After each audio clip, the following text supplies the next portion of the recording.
ഇപ്പോൾ പറിച്ചെടുത്താണേ. ഈ തക്കാളികൾ ഞങ്ങൾക്ക് സാലഡിൽ ഉപയോഗിക്കാനാണ് ഏറെ ഇഷ്ടം. കാരണം ഇതിൻ്റെ ടേസ്റ്റ് തന്നെ വ്യത്യാസമാണ്. അപ്പോൾ കുക്ക് ചെയ്യാതെ ഇതുപോലെ തന്നെ പച്ചയ്ക്ക് ഫ്രഷായിട്ട് സാലഡ് ഇടുമ്പം ആ സാലഡിൻ്റെ ടേസ്റ്റ് തന്നെ മാറിയിരിക്കും. നമ്മുടെ വീടുകളിൽ മിക്ക ദിവസവും ഉപയോഗിക്കുന്ന ഒരു സാധനമാണല്ലോ തക്കാളി. അത് നമുക്ക് നമ്മുടെ അടുക്കളത്തോട്ടത്തിൽ ഈസി ആയിട്ട് നട്ടു വളർത്താം. ചെറിയ ചെറിയ കാര്യങ്ങൾ ശ്രദ്ധിച്ചാൽ നമുക്ക് നല്ല വിളവ് കിട്ടുകയും ചെയ്യും. അപ്പോൾ അതിനായിട്ട് ഞാൻ എന്തൊക്കെയാണ് ചെയ്യുന്നതെന്ന് കാണിക്കാം. മെയിനായിട്ട് ഞാൻ ഒഴിച്ചു കൊടുക്കുന്ന ഒരു സാധനമുണ്ട്, അതാണിത്. ഇത് നമ്മുടെ ഫിഷ് അമിനോ ആസിഡ്. ഇത് 1/2 കിലോ അല്ലെങ്കിൽ 1 കിലോ, 1/2 കിലോയുടെ ആവശ്യമുള്ളൂ കേട്ടോ. 1/2 കിലോ മത്തി ഉണ്ടെങ്കിൽ നമുക്ക് ആർക്കും ഈസി ആയിട്ട് ഉണ്ടാക്കാം. അതിൻ്റെ കൂടെ 1/2 കിലോ ശർക്കര കൂടി എടുത്താൽ മതി. ഇങ്ങനൊരു സാധനം ഉണ്ടാക്കി വെച്ച് കഴിഞ്ഞാൽ ഉണ്ടാകുന്ന ചെടികൾക്കെല്ലാം ബെസ്റ്റ് മെഡിസിനാണിത്. നമ്മുടെ ചെടികളിലെ പൂക്കൾ ഉണ്ടാകാനും ആ ഉണ്ടാകുന്ന പൂക്കൾ കായ്കളായി മാറാനും ഇതിൽ കൂടുതൽ ബെസ്റ്റ് മെഡിസിൻ ഇല്ല. നമ്മുടെ ചെടികൾക്ക് കൊടുക്കാൻ പറ്റുന്ന ഒരു സൂപ്പർ ടോണിക്കാണിത്. ഇത് നമുക്ക് വളരെ കുറച്ച് മതി. 3 ml തുറക്കാം. നല്ല ശർക്കരയുടെ മണമാണ്. നല്ലൊരു അരിഷ്ടം ലേഹ്യം എന്നൊക്കെ പറയില്ലേ, അതുപോലെ അങ്ങനെ ശർക്കരയും കൂടെ ചേർന്ന ഒരു നല്ല സ്മെല്ലാണ്. അപ്പോൾ ഇത് നമുക്ക് 3 ml എടുക്കാം. ഒരു സ്പൂണിട്ട് എടുക്കുകയാണെങ്കിൽ ഇത് നല്ല രീതിയിൽ ഇളക്കണം. അതുപോലെ തന്നെ ഈ സ്പൂണ് ഡ്രൈ ആയിരിക്കണം.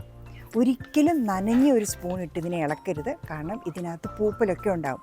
നമ്മുടെ അച്ചാറുകൾക്ക് എങ്ങനെ പൂപ്പലുണ്ടാകുന്നോ അതുപോലെ തന്നെ ഇത് പൂത്തു പോകും. അപ്പോൾ പൂപ്പലൊന്നും ഉണ്ടാകാതിരിക്കാനായിട്ട് നമ്മൾ നല്ലൊരു ഉണങ്ങിയ സ്പൂണിട്ട് ഇങ്ങനെ ഒന്ന് ഇളക്കുക. ഇളക്കിയാൽ അടി കിടക്കുന്ന ആ മട്ടൊക്കെ കൂടെ ഒന്ന് കലങ്ങി വരും. അതിനുശേഷം 3 ml. ഇപ്പോൾ എൻ്റെ സ്പൂൺ ചെറുതായതുകൊണ്ട് ഇതിന് ഞാൻ 2 സ്പൂൺ എടുക്കുന്നുണ്ട്. സോ ഇത് എൻ്റെ ഒരു കൊച്ചു സ്പൂണാണ്. ഇത് 3 ml ഇല്ല,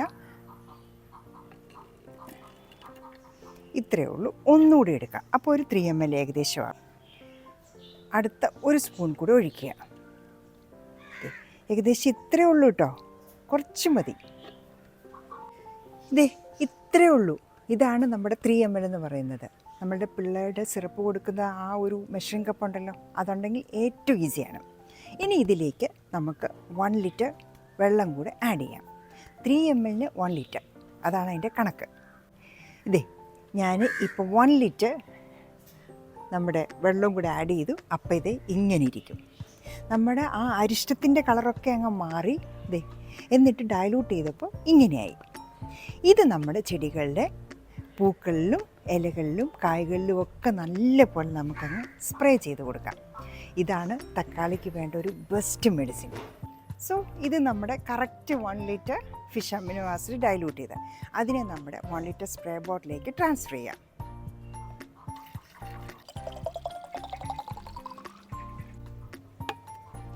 ഇനി നമുക്ക് ഇത് നമ്മുടെ തക്കാളി ചെടികൾക്ക് സ്പ്രേ ചെയ്ത് കൊടുക്കാം.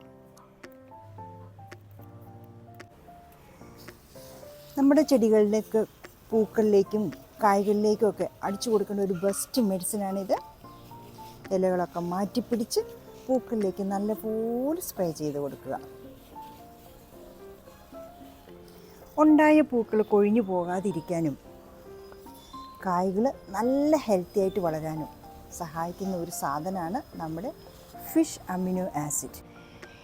നമ്മുടെ തക്കാളിയുടെ പൂക്കളിലും കായ്കളിലും ഇലകളിലും ഒക്കെ നമ്മൾ ഫിഷ് അമിനോ ആസിഡ് ഒഴിച്ചു കൊടുക്കുമ്പോൾ അതിൻ്റെ ചുവട്ടിൽ, അതായത് മണ്ണിൽ ഒരു അത്യാവശ്യ സാധനം ഒഴിച്ചു കൊടുക്കേണ്ടതാണ് ഇത്. ഇത് നമ്മുടെ ജൈവ സ്ലറിയാണ്. ഇതില്ലാതെ പച്ചക്കറികളൊന്നും ചെയ്യരുത്.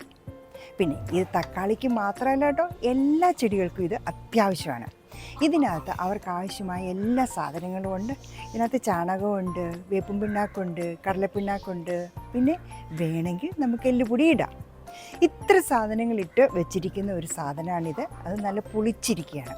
അപ്പോൾ ഇത് കൂടെ നമുക്ക് അതിൻ്റെ ചുവട്ടിലോട്ട് ആഡ് ചെയ്ത് കൊടുക്കാം. ജൈവ സ്ലറി ഉണ്ടാക്കുന്ന വീഡിയോയും ഞാൻ ഡീറ്റെയിൽ ആയിട്ട് ഇട്ടിരുന്നു. കണ്ടിട്ടില്ലാത്തവർ അതൊന്ന് കാണണം കേട്ടോ. പച്ചക്കറി കൃഷി ചെയ്യുന്നവർ എല്ലാവരും മസ്റ്റായിട്ട് ഉണ്ടാക്കി വെക്കേണ്ട ഒരു സാധനമാണ് ഈ ജൈവ സ്ലറി. സോ ഞാൻ കാണിച്ചു തരാം. ഇത് ഞാനിങ്ങനെ അടച്ചാണ് വെച്ചിരിക്കുന്നത്. എപ്പോഴും നമ്മൾ ജൈവ സ്ലറി അടച്ച് തന്നെ വെക്കണം. ഇത് തുറന്നു കഴിയുമ്പോൾ നല്ല പുളിച്ച സാധനം കേട്ടോ, ഉഗ്ര സ്മെല്ലുമാണേ. പതുക്കെ നമുക്കിതൊന്ന് തുറന്ന് നോക്കാം. ഇതാണ് നമ്മുടെ ജൈവ സ്ലറി. നല്ല പുളിച്ചിരിക്കുക കേട്ടോ.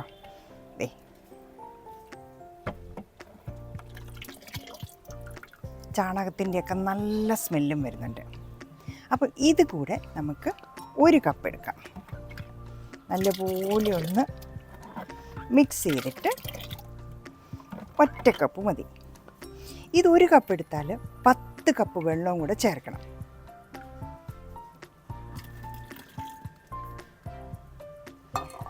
ബാക്കിയുള്ളത് നമുക്ക് അടച്ച് തന്നെ വെച്ചേക്കാം.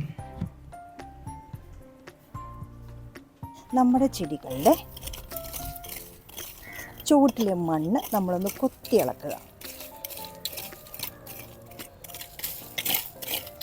ഏത് മരുന്നോ സ്ലറിയോ വളവോ എന്തൊഴിച്ചാലും ചെടിയുടെ നേരെ ചുവട്ടിലോട്ട് ഒഴിക്കരുത്. നമ്മളിങ്ങനൊരു വഴി ഉണ്ടാക്കി ഈ ചാലിലേക്ക് നമ്മുടെ സ്ലറി ഒഴിച്ചു കൊടുക്കുക. അപ്പം മണ്ണ് കൊത്തി ഇളക്കിയതുമാണ്, എന്നാൽ നമ്മൾ ആ ചെടിയുടെ ഒന്നും നേരെ ചുവട്ടിൽ ഒഴിക്കരുത്.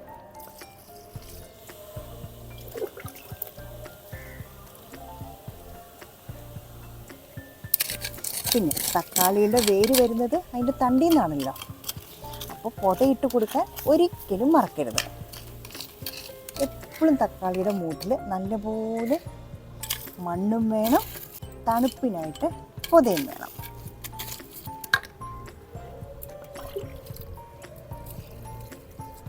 ഈ ഏരിയയിലും എനിക്കിവിടെ ഒരു ചെടിയുണ്ട്. അതിൻ്റെ മണ്ണൊന്ന് കുത്തി ഇളക്കുക.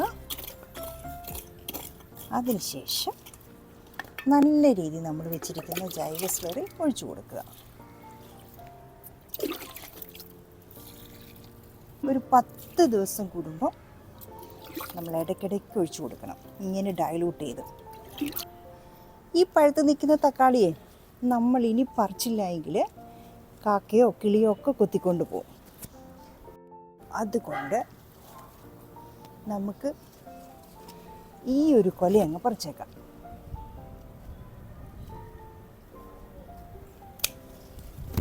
ഇതേ ഇപ്പം നമ്മൾ മുറിച്ചെടുത്ത നമ്മുടെ തക്കാളി നല്ല സൂപ്പർ സാധനം. ഒരു കേടോ പുഴുക്കുത്തോ ഒന്നുമില്ല. അടുത്തത്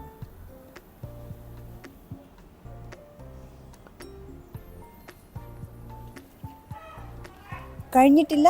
ദേ ഇവിടെ ഒരാളുണ്ട്, അതും അങ്ങ് പറിച്ചെടുത്തേക്കാം.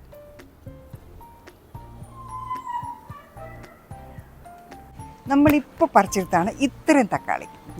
നമുക്കൊരു 2 ദിവസത്തേക്കല്ല 3 ദിവസത്തേക്കുള്ളതായി. ഒരു വിഷം അടിക്കാത്ത നല്ല സൂപ്പർ തക്കാളി. ഇത് സാലഡിന് ഉപയോഗിക്കാനാണ് ഞങ്ങൾക്ക് ഏറെ ഇഷ്ടം. കാരണം ഇതിൻ്റെ ടേസ്റ്റ് തന്നെ വ്യത്യാസമാണ്. അപ്പോൾ കുക്ക് ചെയ്യാതെ ഇതുപോലെ തന്നെ പച്ചയ്ക്ക് ഫ്രഷായിട്ട് സാലഡ് ഇടുമ്പം ആ സാലഡിൻ്റെ ടേസ്റ്റ് തന്നെ മാറിയിരിക്കും.